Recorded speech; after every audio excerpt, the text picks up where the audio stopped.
Sekarang giliran Pak Othmas Sitompul, praktisi hukum.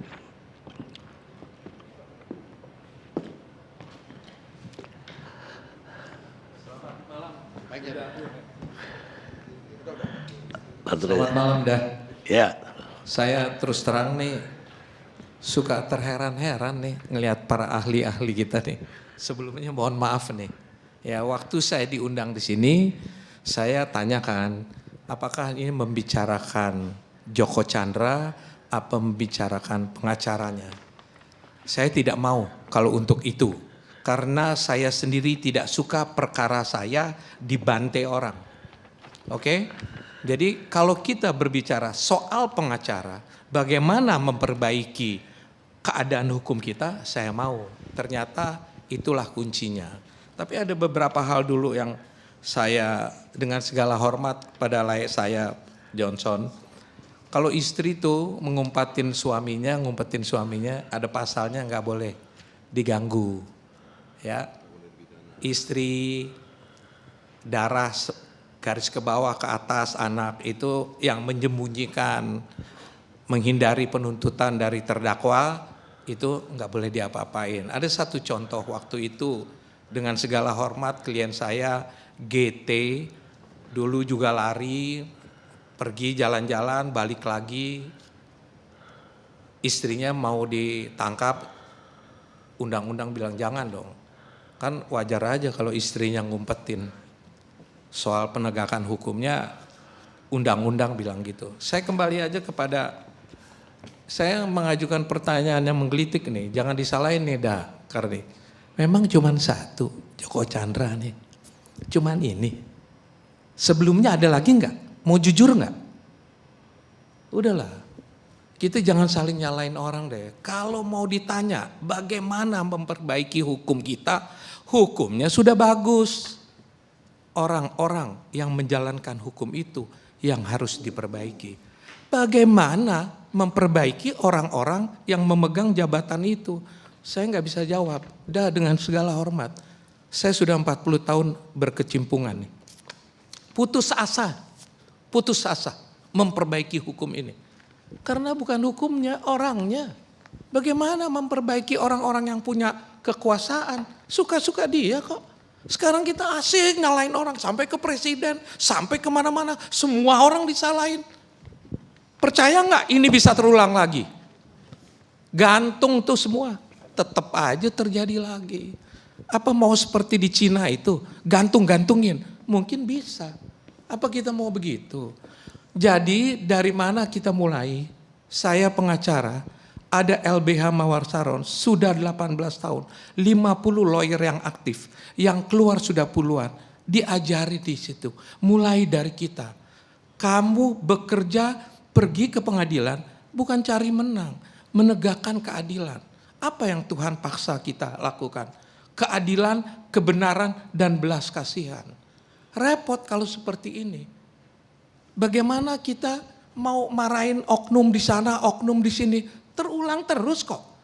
Dan untuk pengacara itu menjadi susah. Selalu saya senang sekali nih nonton ILC. Selalu paling tidak ada 2 pendapat untuk satu masalah. Ini gelas kosong apa isi? Sampai pagi nih. Bang Udakarni ini paling hebat kan. Dia kumpulin orang, dia tanya pendapat si A, si B, si C, si D, si E, berantem semua. Pengacara pun begitu. Tugasnya apa nih pengacara ini? Membela orang di dalam koridor hukum. Kalau dibilang kita destructive of justice, siapa yang gak lakukan? Ini tanya nih ketua kita yang hebat ini. Semua melakukan pembelaan sepanjang dalam koridor hukum. Saya mau kasih contoh, selalu ada 2 pendapat. Saya punya klien diminta sama Kapolri, suruh pulang tuh klien kamu. Saya jemput ke Singapura, ke Australia. Bang pulang bang, hukumnya hadapin bang. Kan begitu. Nanti satu pihak bilang, kau hianati klien kau. Kok kau suruh pulang? Suruh lari dong. Bagaimana ini? Kembali lagi, ayo kita mulai dari kita. Susah loh advokat itu. Advokat saya berulang kali bilang, jangan bisa diatur sama klien. Pertanyaannya kemudian, bisa nggak ngatur klien kita? Bisa nggak kita paksa? Nggak bisa, kita juga terbatas. Tapi berikan nasihat yang benar. Contohnya, kamu kena 2 tahun, masuklah. Sudah masuk aja jalanin, nanti ada remisi, bukan dianjurkan untuk lari.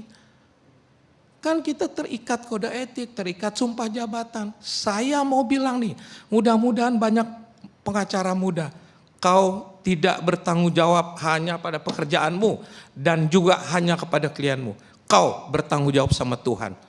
Kau bisa lepas dari tanggung jawab, tidak bisa lepas dari hukuman. Jadi Bang Karni, Uda Karni, manusianya yang mesti dibetulin. Kita mau nyalain semua orang, terulang lagi. Memang ini baru 1 kali. Baru 1 kali yang begini. Gimana kita ini?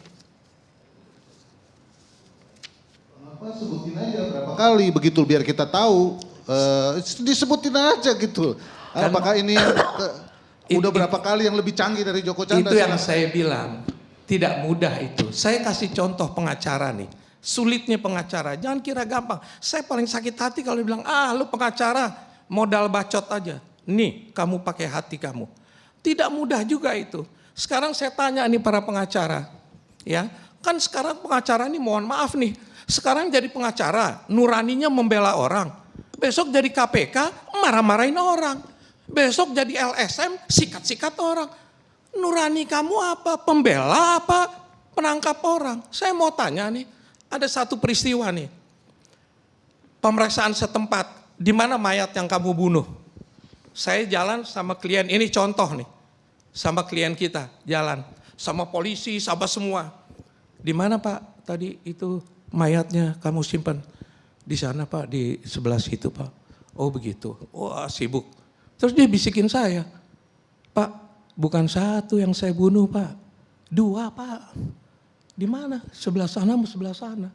Terus kita bilang, Pak polisi, ada 2 lagi. Kamu nih siapa, pengacara apa? Enggak gampang, udah untuk berdiri di tengah. Ingatlah itu, kau bertanggung jawab untuk menegakkan hukum. Datang ke pengadilan, mau menang semua kok. Lihatlah sekarang pengacara, mau menang, jaksanya juga mau menang. Bagaimana memperbaiki? Saya ulangi, orangnya yang harus diperbaiki. Kalau soal semua, kan kita dengar itu power tends to corrupt. Begitu kamu punya kekuasaan, suka-suka deh. Sekali lagi, orang-orang yang harus diperbaiki. Kita mau berbusa nyalain polisi, nyalain ini. Saya mau nanya, dengan segala hormat, kalau ini diungkap semua, beres hukum kita. Saya jangan dibilang pesimis, saya putus asa. Otak saya pusing memperbaiki keadaan hukum kita. Tapi pengharapan saya tidak hilang. Saya percaya ada kuasa yang lebih kuat. Tapi saya mau tanya, sistem apa yang bisa memperbaiki keadaan hukum kita? Ayo ngomong nanti yang pinter-pinter tuh. Dulu ada seorang, saya dengan segala hormat, pilihlah saya jadi presiden. Dalam 5 tahun saya akan bereskan hukum kita. Pusing saya dengernya. Bukan hukumnya, orangnya mesti diperbaiki. Bagaimana memperbaiki orangnya? Nih, dari diri kita sendiri. Kau jadi cahaya, tularkan sama yang lain. Sama lawyer-lawyer muda tuh ajarin itu semua. Kalau mau jadi pengacara, kerja di LBH. Taruh hatimu pada orang miskin. Lo kerja benar, enggak dibayar. Tunggu, begitu jadi profesional, dibayar, pasti kerjanya benar. Saya minta semua lawyer-lawyer muda kita ini, taruhlah hatimu pada orang miskin dulu. Jangan otaknya duit aja semua. Siapa sih yang gak suka duit? Akibatnya, begitu tahu ada satu perkara, ada peluang, baik melanggar hukum maupun tidak melanggar hukum, dikerjain. Ada duitnya kok. Saya nggak usah terlalu panjang, nanti kelihatan terlalu pesimis. Ayo kita mulai ajarkan sama lawyer-lawyer muda kita, tertib hukum, jalanin kebenaran dan keadilan, setia. Ingat ya, bisa lari dari tanggung jawab, tidak bisa lari dari hukuman Tuhan nanti. Cepat atau lambat.